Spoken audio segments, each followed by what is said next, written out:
¿Qué impulsa a un padre a cambiar el nombre de su hijo justo en el momento en que enviuda, reescribiendo un destino que acababa de ser sellado por la tragedia? En el mundo antiguo, un nombre no era simplemente una etiqueta identificatoria, sino un modelo espiritual que determinaba el carácter, la herencia y el camino de una persona. Cuando Raquel, la esposa más amada del patriarca Jacob, sintió que la vida se le escapaba durante un parto extremadamente difícil en el camino a Efrata, intentó sellar el futuro de su hijo con su último aliento. Lo llamó Benoni, que significa hijo de mi dolor, con la intención de que cada vez que el niño escuchara su nombre, el mundo recordara el terrible precio de su existencia. Sin embargo, Jacob comprendió que ningún hombre podía prosperar bajo el peso aplastante del dolor de una madre, y su intervención cambiaría el curso de la historia de Israel para siempre. Este es el verdadero y profundo análisis de cómo un niño nacido a la sombra de la muerte se transformó en un símbolo de fuerza y honor. El viaje hacia Efrata estuvo marcado por el calor denso y el polvo de una caravana que avanzaba con el peso de la expectativa y la creciente ansiedad. Jacob observaba atentamente a Raquel, con el corazón dolorido al notar la tensión física que su avanzado embarazo le imponía a su cuerpo, ya debilitado por los largos viajes. El polvo de Canaán parecía impregnarlo todo, y el rítmico sonido de los cascos de los camellos era lo único que rompía el tenso silencio de aquel paisaje árido y despiadado.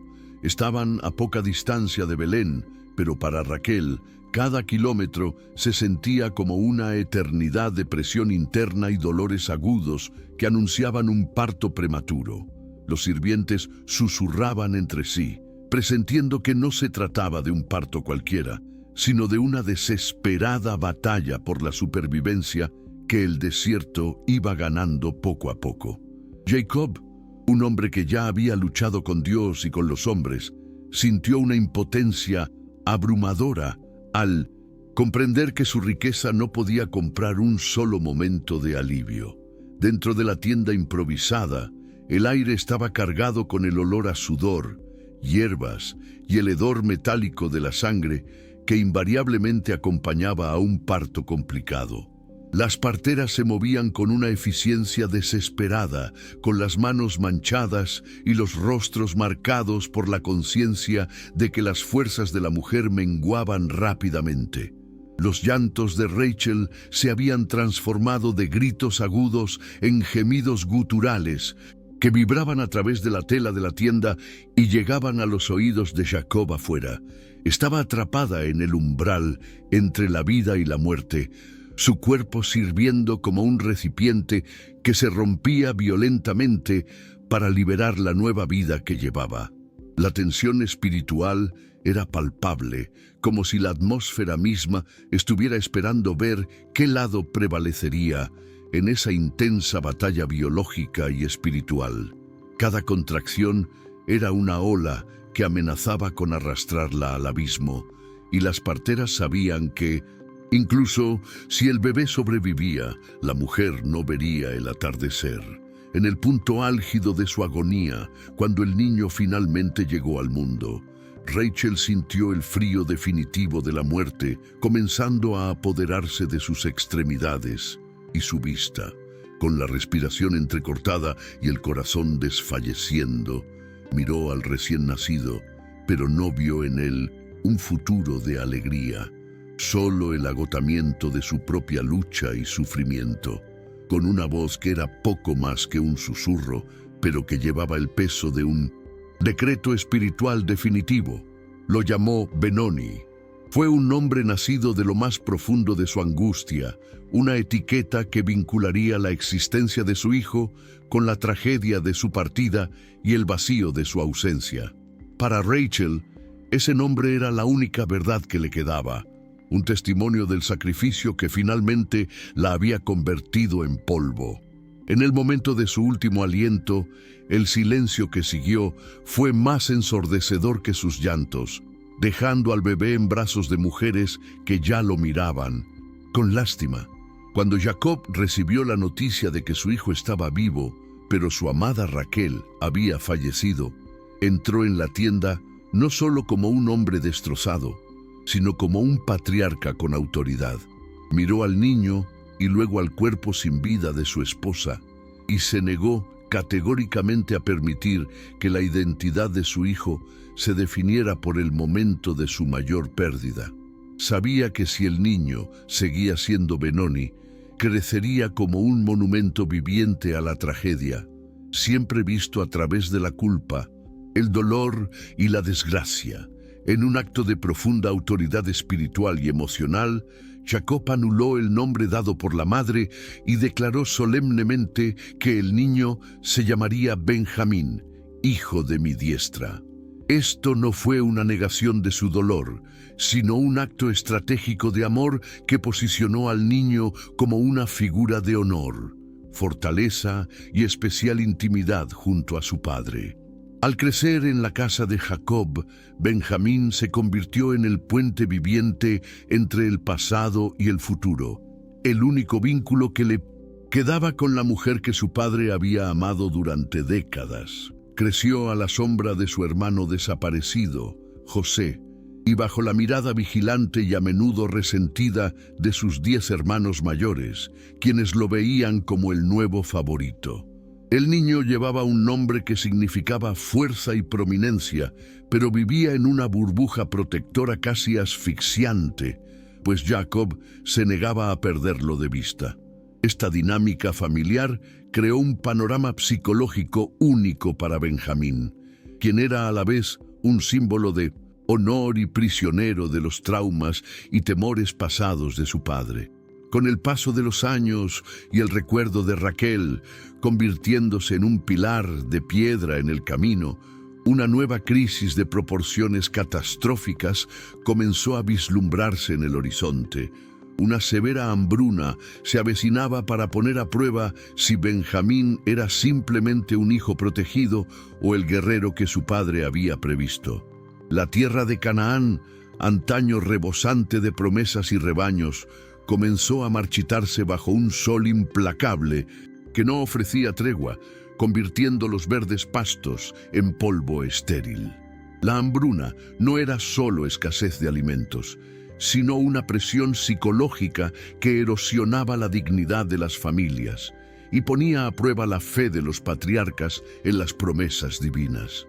Benjamín, ya un joven adulto, veía cómo el rostro de su padre Jacob se convertía en un mapa de preocupaciones y sombras a medida que los graneros se vaciaban y el ganado menguaba día a día.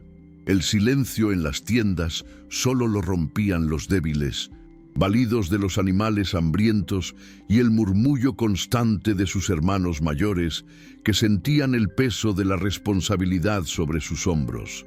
Jacob, que ya había perdido a José a manos de lo que creía una fiera, abrazaba a Benjamín con una posesividad que rayaba en la desesperación, temiendo que el desierto reclamara su último tesoro. Para Benjamín, la protección de su padre era a la vez un refugio y una prisión, pues sentía la llamada del destino, pero estaba atado por el trauma de un anciano. Cuando los rumores de trigo en Egipto llegaron a las tiendas de Jacob, la noticia sonó como un soplo de aire fresco en un valle de huesos secos. Egipto, con su complejo sistema de almacenamiento y su río perenne, era el único lugar de la tierra que parecía haber superado la maldición de la sequía. Jacob ordenó a sus 10 hijos mayores que fueran allí a comprar provisiones, pero su decisión fue categórica. Benjamín permanecería con él en Canaán. El patriarca no solo preservaba a un hijo, protegía el último fragmento de su alma que permanecía intacto tras décadas de duelo. Los 10 hermanos partieron, cargando con el peso de la desconfianza de un padre que, en el fondo, nunca había superado la sospecha de que algo terrible le había sucedido a su otro hijo predilecto. Mientras tanto, Benjamín se quedó atrás, viendo cómo la caravana se perdía en el horizonte, sintiendo su vida suspendida entre la seguridad estancada y el peligro inevitable que aguardaba a su linaje. El regreso de los hermanos, sin embargo, trajo no solo el alivio de la comida, sino una exigencia que heló la sangre de Jacob y cambió la dinámica familiar. Trajeron sacos de grano, pero dejaron a Simeón prisionero de un despiadado y enigmático gobernador egipcio, quien los había acusado de ser espías. La condición para la liberación de Simeón y para futuras compras de alimentos era brutal. Debían llevar a su hermano menor, Benjamín, en el siguiente viaje. Para Jacob, esta petición parecía una conspiración directa del destino, o un castigo divino para terminar de despojarlo de todo lo que amaba. Reaccionó con una amargura punzante, acusando a sus hijos de hacerlo estéril de posteridad, mencionando por nombre la pérdida de José y ahora el peligro inminente para Benjamín. El joven Benjamín escuchó estas palabras con una mezcla de compasión y una creciente sensación de que su identidad estaba a punto de ser puesta a prueba más allá de las fronteras de su hogar. Pasaron los meses y el trigo traído de Egipto comenzó a escasear, trayendo de vuelta el espectro de la muerte por inanición que acechaba las tiendas de Israel. El hambre es un amo cruel que no acepta argumentos emocionales, y pronto se hizo evidente que la supervivencia de toda la tribu dependía de un nuevo viaje al sur. Jacob resistió con la tenacidad de un hombre que prefiere una muerte lenta a una pérdida repentina, pero la presión interna de la familia estaba llegando a su límite. Los niños lloraban de hambre, las mujeres estaban agotadas y los hombres miraban a su padre con una mezcla de respeto y revuelta contenida. Benjamín, aunque silenciado por la autoridad patriarcal, se encontró en el centro de un estancamiento que podría llevar al fin de su linaje incluso antes de que se convirtiera en nación. Fue el momento en que la protección de Jacob dejó de ser un acto de amor y se convirtió en una sentencia de muerte para todos sus descendientes. Fue Judá quien finalmente rompió el impas, presentándose ante Jacob no solo como un hijo, sino como un garante que arriesgaba su vida. No ofreció promesas vacías ni garantías superficiales. Se posicionó como un escudo viviente para Benjamín, prometiendo que si el niño no regresaba, él mismo cargaría con la culpa para siempre. Judá comprendió que la única manera de sanar la herida de Jacob era ofrecer un reemplazo de igual valor, demostrando una transformación de carácter que el padre aún no había notado. Jacob, presionado por la realidad del hambre y la fuerza de la promesa de Judá, finalmente cedió, entregando a Benjamín al destino que tanto había tratado de evitar. Mientras Benjamín se preparaba para partir, sintió que el nombre dado por su padre, hijo de mi diestra, comenzaba a adquirir un significado nuevo y peligroso. Ya no sería solo el favorito protegido, sino el eje sobre el que giraría toda la historia de la redención familiar. El viaje a Egipto estuvo marcado por un tenso silencio, donde cada paso de los camellos parecía alejar a Benjamín de su infancia y acercarlo a un juicio desconocido. Al llegar a la corte egipcia, la majestuosidad de los edificios y el poderío militar de los soldados impactaron profundamente a los pastores cananeos, quienes se sentían pequeños ante aquella civilización.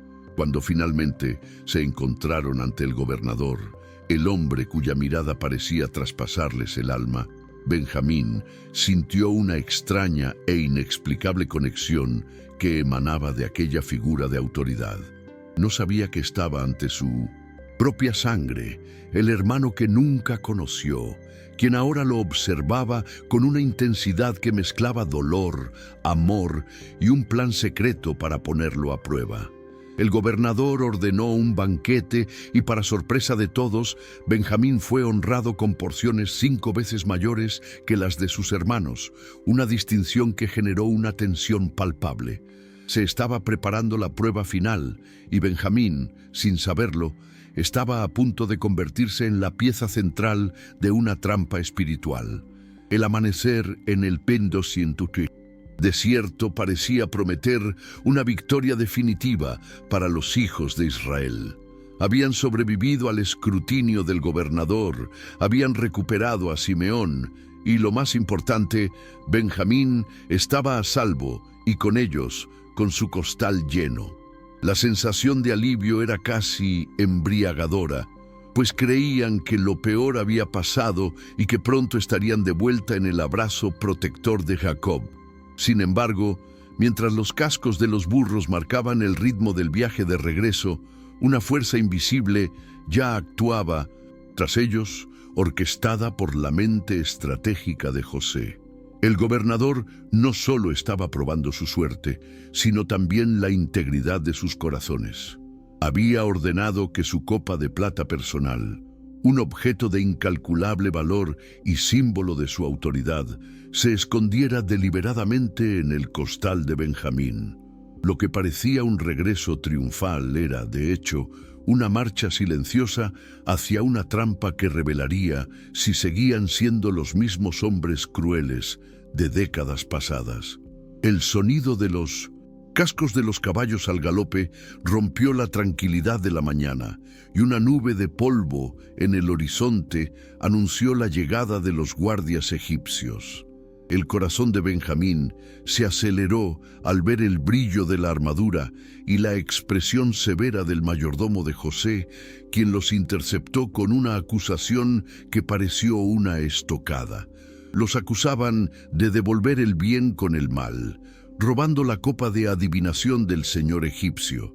La indignación de los hermanos fue inmediata y absoluta, pues el honor de su linaje estaba siendo cuestionado ante extranjeros. No sabían que la verdadera batalla no era contra los soldados, sino contra su propio pasado de traición, que ahora los alcanzaba de una forma nueva.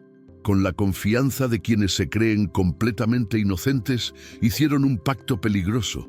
Si encontraban la copa en poder de alguno de ellos, esa persona moriría y los demás se convertirían en esclavos para siempre. No tenían ni idea de que estaban firmando la sentencia de muerte de su hermano menor y el colapso de su propia libertad.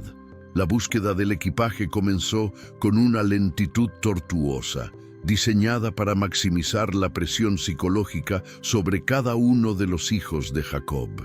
El mayordomo egipcio empezó con el saco de Rubén, el primogénito, rebuscando entre el grano con manos frías, mientras sus hermanos observaban con una confianza que rayaba en la arrogancia. No encontraron nada. Continuó con Simeón, Leví y Judá, repitiendo el proceso con una precisión quirúrgica que hacía que el sudor corriera por las frentes de los pastores bajo el sol abrasador. Con cada saco vacío que no contenía la plata, la tensión en el grupo, en lugar de disminuir, se transformaba en un siniestro presentimiento. Benjamín observaba el proceso con inocente calma, creyendo que la justicia divina los protegería de cualquier error humano o trampa egipcia. Seguía siendo el hijo de la mano derecha, el protegido de su padre, y la idea de que el mal pudiera tocarlo en ese momento parecía imposible y distante de la realidad de su vida bendita e inmaculada.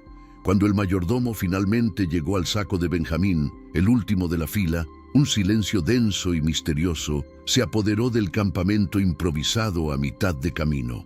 Con un movimiento deliberado, el oficial egipcio hundió el brazo en el trigo y, al retirarlo, el destello cegador de la copa de plata reflejó los rayos del sol, cegando momentáneamente a los presentes. El tiempo pareció detenerse al alzarse el preciado objeto de metal como prueba irrefutable de una culpa que Benjamín no podía comprender. La conmoción fue tan profunda que los hermanos, en un acto de desesperación ancestral, se rasgaron las vestiduras, un gesto que simbolizaba la destrucción de sus esperanzas y la muerte de su paz. Benjamín contempló la copa con mudo horror, sintiendo cómo el suelo desaparecía bajo sus pies, mientras la sombra de la profecía de su madre, hijo de mi dolor, parecía resurgir de las cenizas para reclamarlo. Ahora era culpable a los ojos del mundo, y el castigo que le aguardaba era peor que la muerte misma. De vuelta en el palacio, postrados ante José, los hermanos se enfrentaron al momento decisivo que definiría el futuro de toda la nación de Israel.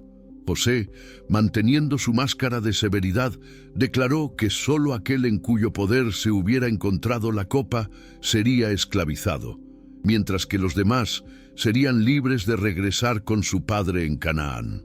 Esta era la prueba definitiva. José les ofrecía la misma oportunidad que habían tenido años atrás, cuando lo vendieron como esclavo para deshacerse del favorito de su padre.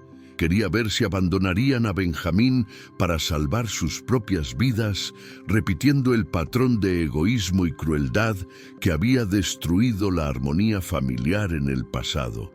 La sala del trono estaba cargada de una tensión espiritual que decidía no solo el destino de un hombre, sino el legado de un pacto divino.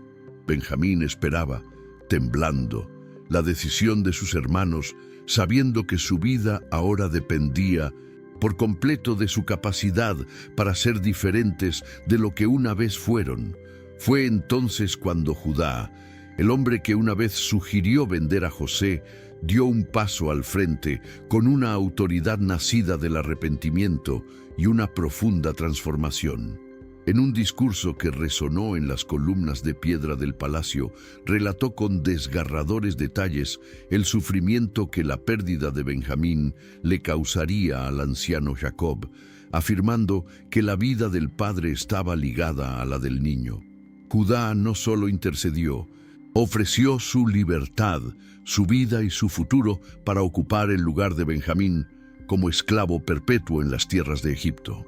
Este acto de sacrificio vicario fue el punto de inflexión que finalmente quebró la resistencia de José y cambió la trayectoria espiritual del linaje de Israel para siempre. Al ofrecerse a sufrir en lugar del inocente, Judá demostró que la familia ya no era un grupo de rivales, sino un cuerpo unido por la lealtad y el amor sacrificial. El hijo del dolor estaba siendo redimido no por la fuerza de las armas, sino por la fuerza de un corazón regenerado que prefería la esclavitud a la traición.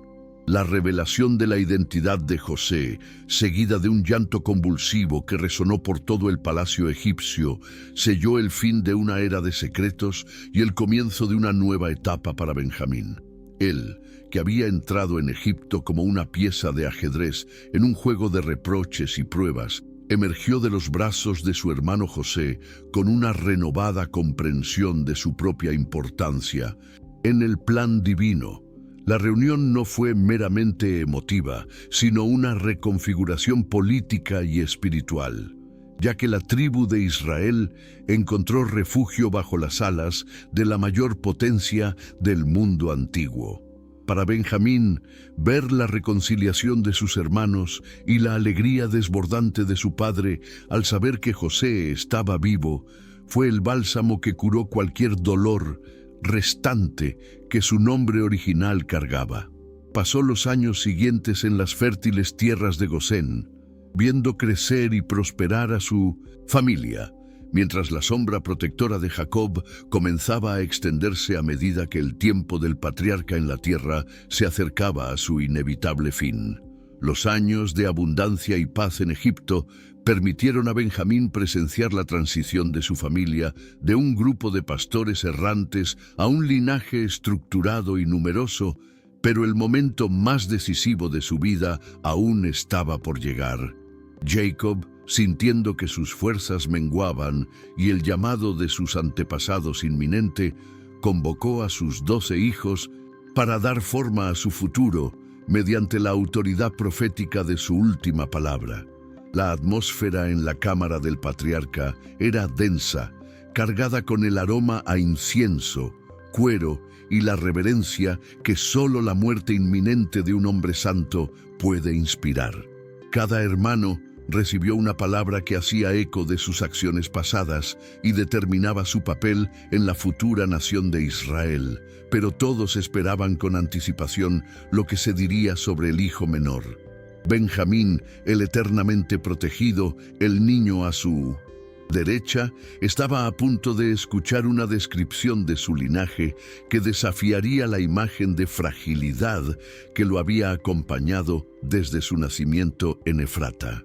Cuando llegó el turno de Benjamín, las palabras de Jacob no fueron de consuelo ni de dulzura, sino más bien un rugido profético que revelaba una naturaleza feroz y oculta en el ADN de sus descendientes. El patriarca declaró solemnemente: Benjamín es un lobo voraz, por la mañana devora la presa y por la tarde reparte el botín.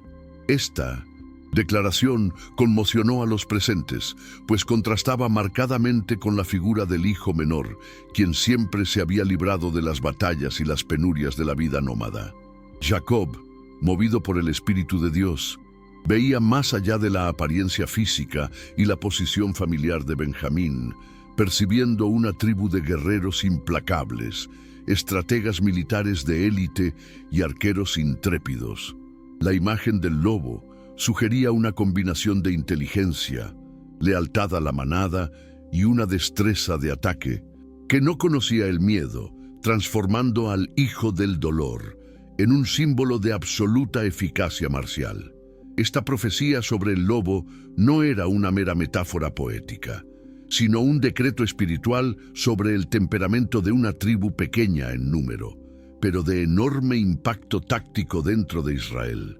Jacob vio que los descendientes de Benjamín no serían meros seguidores, sino figuras que tomarían lo que fuera necesario para la supervivencia y el honor de su pueblo, actuando con precisión tanto en el ataque como en la distribución de las victorias. La mención de mañana y tarde indicaba actividad constante y una influencia duradera, sugiriendo que el vigor benjaminita se mantendría intacto desde el comienzo de las batallas hasta el momento de consolidar la paz. Benjamín escuchó estas palabras con profunda seriedad, comprendiendo que su mano derecha, mencionada en su nombre, no solo estaría sostenida por su padre, sino que empuñaría el arco y la espada con una destreza que haría retroceder a los enemigos. La transformación simbólica de Benjamín, de un bebé que casi muere al nacer a un lobo que arrebata presas, revela la soberanía divina al convertir la vulnerabilidad en poder estratégico. Dios no pretendía que la tribu de Benjamín fuera simplemente un apéndice de Judá ni de las demás tribus mayores, sino que sirviera como punta de lanza en momentos críticos de la historia bíblica. La naturaleza del lobo implica vigilancia constante y capacidad para cazar en entornos hostiles, características que serían esenciales cuando Israel se enfrentara a las naciones cananeas y a los filisteos en siglos futuros. El destino del guerrero estaba ahora sellado en el alma de Benjamín, quien pasó los últimos días de Jacob meditando sobre la responsabilidad de llevar un linaje que sería temido por su valentía y respetado por su astucia. La historia de su vida, iniciada en un escenario de duelo y casi aniquilación, se estaba reescribiendo como una epopeya de fuerza y supervivencia. Así, la narrativa de Benjamín deja de ser la historia de un individuo protegido para convertirse en el génesis de una casta de héroes improbables que surgirían en los momentos más oscuros de Israel. El legado de dolor había sido completamente consumido por la llama de la profecía, y lo que quedaba era la promesa de una fuerza que las circunstancias adversas no podrían contener. Los hermanos de Benjamín lo miraban ahora con un nuevo respeto, conscientes de que el más joven llevaba dentro una chispa de peligro sagrado que sería fundamental para su preservación. El escenario estaba preparado para que, en las generaciones futuras, el nombre de Benjamín se pronunciara en los campos de batalla y en las cortes reales con la reverencia debida a quienes saben luchar y vencer. La transición estaba completa. El hijo que necesitaba ser rescatado de Egipto se había convertido, en la visión profética de su padre, en el depredador necesario para la seguridad del rebaño de Dios. El eco de la profecía de 1900, Jacob, ha resonado a través de los siglos, manifestándose con precisión quirúrgica en la historia de Israel a través de figuras que personificaron la dualidad del lobo, ferocidad y lealtad. La tribu de Benjamín, aunque una de las más pequeñas en territorio y población, produjo guerreros que se convirtieron en leyendas, conocidos por su destreza única con el arco y su capacidad para luchar con ambas manos, una metáfora física de la versatilidad de su linaje. Sin embargo, el verdadero cumplimiento del destino de Benjamín no se encontraría únicamente en los campos de batalla físicos, sino en el surgimiento de individuos improbables que cambiarían el curso de la política y la espiritualidad mundiales. El primer gran atisbo de este legado llegó cuando la nación clamó por un rey, y Dios eligió a un hombre de la tribu de Benjamín para llevar la corona inicial de Israel. Saúl, hijo de Cis, fue un gigante entre los hombres, cuya apariencia física y valentía militar personificaron al lobo que Jacob había visto en su visión final en Egipto.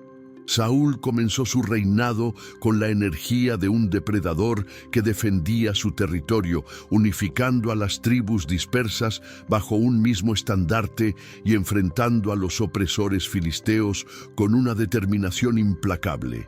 Llevó el honor del nombre benjaminita, pero también enfrentó el dolor interior de un linaje que siempre había sentido la necesidad de demostrar su valía ante las tribus más numerosas y ricas. El reinado de Saúl estuvo marcado por brillantes victorias militares, pero también por una inestabilidad emocional que reflejaba la tensión de un hombre que gobernaba bajo la presión constante de las expectativas divinas y humanas. Aunque su final fue trágico, sentó el precedente de que la tribu de Benjamín era capaz de producir líderes de talla nacional, capaces de forjar la identidad de un pueblo. El lobo había emergido de las sombras de las tiendas de Jacob para sentarse en el trono, demostrando que la promesa de Dios de fuerza y soberanía no dependía del tamaño de una familia, sino del propósito sellado en su ADN espiritual. Siglos después, cuando el pueblo de Israel se enfrentó a la amenaza de la aniquilación total bajo el imperio persa, el espíritu protector de Benjamín resurgió de forma inesperada y majestuosa en una joven huérfana llamada Esther. Viviendo en tierra extranjera y ocultando su verdadera identidad, Esther y su primo Mardoqueo, ambos descendientes directos del linaje benjamita, se convirtieron en instrumentos de una maniobra política y espiritual sin precedentes.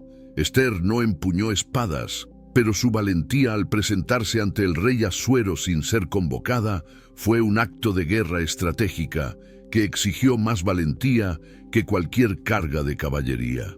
Encarnó al lobo que arrebata su presa de las manos del enemigo, desenmascarando el complot de Amán y salvando a su nación de una sentencia de muerte aparentemente irreversible. La historia de Esther demostró que la fuerza de Benjamín también se manifestaba en la astucia, la paciencia y la capacidad de actuar en el momento preciso para asegurar la supervivencia de Israel. La influencia de la tribu de Benjamín alcanzó su apogeo no en un palacio ni en un antiguo campo de batalla, sino en los caminos del Imperio Romano, a través de un hombre que transformaría el mundo para siempre, Saulo de Tarso. Orgulloso descendiente de la tribu de Benjamín, poseía todo el celo y la agresividad de su linaje, dedicándose inicialmente a perseguir y arrebatar a los seguidores de Jesús con furia devota. Era el lobo en su forma más peligrosa, cazando a quienes consideraba amenazas a la tradición de sus padres, actuando con la disciplina de un estratega militar y la pasión de un fanático. Sin embargo, tras su encuentro sobrenatural en el camino a Damasco, esta misma naturaleza lobuna fue redimida y canalizada hacia la expansión del reino de Dios. El hombre que una vez persiguió se convirtió en el apóstol Pablo, el mayor maestro y misionero de la historia cristiana, llevando el mensaje del Evangelio a los gentiles con una resiliencia física e intelectual que ningún obstáculo pudo detener. Pablo mencionaba con frecuencia su linaje benjaminita, no como una nota al pie, sino como el fundamento de su perseverancia y su capacidad para soportar sufrimientos extremos por una causa mayor. La misma fortaleza que había permitido a Benjamín sobrevivir al difícil nacimiento y la prueba de la copa de plata en Egipto, ahora impulsaba a Pablo a través de naufragios, encarcelamientos, palizas y debates filosóficos en Atenas y Roma. Él era el lobo que reparte el botín al anochecer, distribuyendo las riquezas espirituales de la gracia de Dios a todas las naciones de la tierra, consolidando el legado de una tribu que comenzó con dolor y terminó en gloria eterna. La transición de Benoni a Benjamín encontró su significado más profundo en la vida de Pablo, donde el dolor del sacrificio personal se transformó en el honor de ser el instrumento elegido por Dios para la fundación de la Iglesia global. El legado de la tribu estaba completo, demostrando que Dios utiliza todas las características de un linaje para cumplir sus planes inescrutables a lo largo de los siglos. Al observar la trayectoria de Benjamín, desde el llanto de Raquel en el desierto de Efrata hasta las epístolas de Pablo escritas en las cárceles romanas, se percibe la mano soberana de Dios orquestando cada detalle de la existencia humana. Lo que un padre llamó hijo de la diestra se convirtió de hecho en el apoyo estratégico para la supervivencia de Israel y la expansión de la verdad espiritual en el mundo. La narrativa de Benjamín enseña que las circunstancias del nacimiento o las tragedias iniciales no definen el destino de un alma, siempre que exista una intervención divina que redefina el destino y redirija el propósito. El lobo que arrebata no es una figura de destrucción gratuita, sino de defensa feroz de los valores del reino y de una valentía que no retrocede ante las sombras de la muerte. Así termina la crónica de un hombre cuya vida fue un puente entre el dolor maternal y el triunfo apostólico, revelando que, en las manos de Dios, incluso el más pequeño de los hermanos puede convertirse en el gigante necesario para la historia de la salvación.